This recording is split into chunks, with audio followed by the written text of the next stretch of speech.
ಪಂಚರಾಜ್ಯ ಫಲಿತಾಂಶದ ಬಳಿಕ ಕಾಂಗ್ರೆಸ್ನಲ್ಲಿ ಬದಲಾವಣೆಯ ಸಂಪುಟ ಪುನಾರಚನೆ ಚರ್ಚೆ ಆಗ್ತಾ ಇದೆ. ದಿಲ್ಲಿಯಲ್ಲೇ ಡಿಕೆ ಬ್ರದರ್ಸ್ ಠಿಕಾಣಿ ಹೂಡಿದ್ದಾರೆ. ಎಐಸಿಸಿ ಅಧ್ಯಕ್ಷ ಮಲ್ಲಿಕಾರ್ಜುನ ಖರ್ಗೆ ಅವರನ್ನ ಡಿಕೆ ಶಿವಕುಮಾರ್ ಭೇಟಿಯಾದರು. 1.5 ತಾಸು ಚರ್ಚೆಯನ್ನ ಮಾಡಿದ್ರು. ದೆಹಲಿಯ ರಾಜಾಜಿ ಮಾರ್ಗದಲ್ಲಿ ಇರುವ ಖರ್ಗೆ ಅವರ ನಿವಾಸ. ಖರ್ಗೆ ನಿವಾಸದಲ್ಲಿಯೇ ಮಾತುಕತೆಯನ್ನ ನಡೆಸಿದ್ರು ಡಿಕೆಶಿ 1.5 ಗಂಟೆಗಳ ಕಾಲ. ಪ್ರಸಕ್ತ ರಾಜಕೀಯ ವಿದ್ಯಮಾನದ ಬಗ್ಗೆ ಎಐಸಿಸಿ ಅಧ್ಯಕ್ಷರ ಜೊತೆ ಚರ್ಚೆಯನ್ನ ಮಾಡಿದ್ದಾರೆ ಡಿಸಿಎಂ ಡಿಕೆ ಶಿವಕುಮಾರ್. ಮಾತುಕತೆಯ ಬಗ್ಗೆ ಯಾವುದೇ ಪ್ರತಿಕ್ರಿಯೆಯನ್ನ ಕೊಟ್ಟಿಲ್ಲ.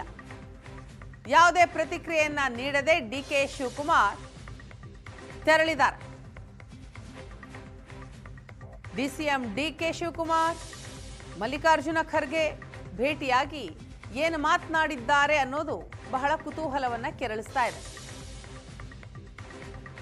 ಡಿಕೆ ಶಿವಕುಮಾರ್ ಅವರ ಸಹೋದರ ಡಿಕೆ ಸುರೇಶ್ ಅವರು ಕೂಡ ದೆಹಲಿಯಲ್ಲಿಯೇ ಠಿಕಾಣಿ ಹೂಡಿದ್ದಾರೆ. ಮೇ 4ಕ್ಕೆ ಪಂಚರಾಜ್ಯ ಚುನಾವಣಾ ಫಲಿತಾಂಶ ಬರಲಿದೆ.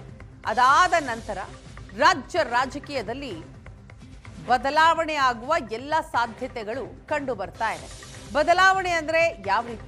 ಸಂಪುಟ ಪುನಾರಚನೆ ಆಗುತ್ತಾ ಅಥವಾ ಅಧಿಕಾರ ಮುಖ್ಯಮಂತ್ರಿ ಬದಲಾವಣೆ ಆಗುತ್ತಾ? ಈ ಚರ್ಚೆ ಬಹಳ ಜೋರಾಗಿ ನಡೀತಾ ಇದೆ.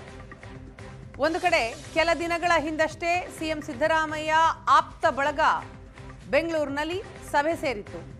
ಮತ್ತೊಂದು ಕಡೆ ಡಿಸಿಎಂ ಡಿಕೆ ಶಿವಕುಮಾರ್ ಅವರು ದೆಹಲಿಯಲ್ಲಿ ಕಾರ್ಯತಂತ್ರವನ್ನ ಮಾಡ್ತಾ ಇದ್ದಾರೆ.